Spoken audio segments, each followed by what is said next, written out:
কানাডার উপর মার্কিন প্রেসিডেন্ট ডোনাল্ড ট্রাম্পের শুল্ক নীতি কৃত্রিম সংকটে ফেলে দেশটিকে।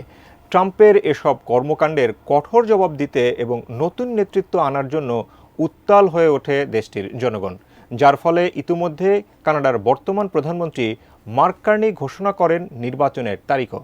তবে কে হতে পারেন সেই শক্তিশালী নেতা বা নতুন প্রধানমন্ত্রী, যিনি ট্রাম্পের চাপ থেকে রক্ষা করবেন কানাডাকে? বিস্তারিত শিহাব ইসলামের ডেস্ক রিপোর্টে। কানাডার ফেডারেল নির্বাচনের তারিখ ঘোষণা করেছে প্রধানমন্ত্রী ও লিবারেল পার্টির নেতা মার্ক কার্নি।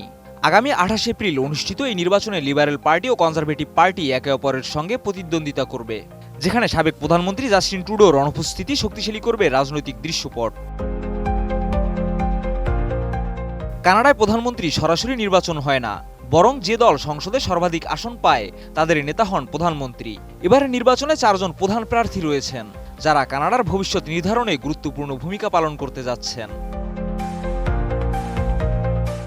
কোয়ালিটি সম্পন্ন আন্তর্জাতিক মানের CMT 500W CSRM committed for better still. 59 বছর বয়সী মার্ক কার্নি বর্তমানে কানাডার প্রধানমন্ত্রী, তবে তিনি সম্প্রতি জাস্টিন ট্রুডোর পদত্যাগের পর লিবারেল পার্টির নেতা হিসেবে নির্বাচিত হয়েছেন। কার্নি কানাডা ও যুক্তরাজ্যের কেন্দ্রীয় ব্যাংকের প্রধান হিসেবে পরিচিত এবং তার অর্থনৈতিক দক্ষতা ব্যাপক প্রশংসিত। হার্ভার্ড ও অক্সফোর্ডে অর্থনীতি বিষয়ে পড়াশোনা করা এই নেতা কনজারভেটিভ ও ট্রুডোর নীতির সমালোচনা করেছেন। তবে রাজনৈতিকভাবে অনভিজ্ঞ এই নেতা কুইবেকের ফরাসি ভাষাভাষী ভোটারদের মধ্যে কিছুটা চ্যালেঞ্জের মুখে পড়তে পারেন, কারণ তার ফরাসি ভাষার দক্ষতা সীমিত। 45 বছর বয়সী পিয়েরে পোয়েলিয়েভ্রে দীর্ঘ 2 দশক ধরে কানাডীয় রাজনীতিতে সক্রিয়। তিনি কম কর, ছোট সরকার এবং অর্থনৈতিক স্বাধীনতার পক্ষে তার অবস্থান নিয়েছেন এবং লিবারেল পার্টির বিভিন্ন নীতির সমালোচনা করেছেন। পোয়েলিয়েভ্রে কানাডার অবসান সংকট, মজুরি স্থবিরতা এবং জীবনযাত্রার ব্যয় সম্পর্কে উদ্বিগ্ন ভোটারদের মধ্যে জনপ্রিয়তা পেয়েছেন। তবে তার পপুলিস্ট রাজনৈতিক স্টাইল এবং ট্রাম্পের সঙ্গে তুলনা তাকে সমালোচনার মুখে ফেলেছে।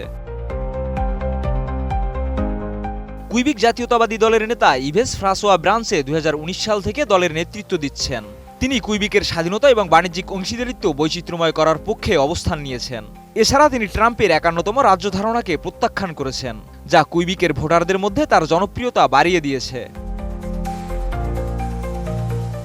বামপন্থী দল এডিপির নেতা 46 বছর বয়সী জগমিত সিং শ্রমিক ও শ্রম সংক্রান্ত ইস্যুতে ফোকাস করেছে। সিং 2017 সালে কানাডার প্রথম শিখ ধর্মাবলম্বী ও সংখ্যালঘু নেতা হিসেবে একটি প্রধান রাজনৈতিক দলের নেতৃত্ব নিয়েছিলেন।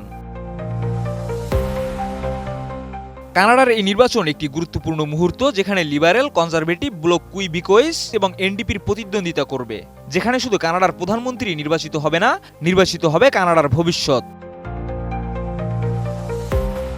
শিহাব ইসলাম, ATN নিউজ।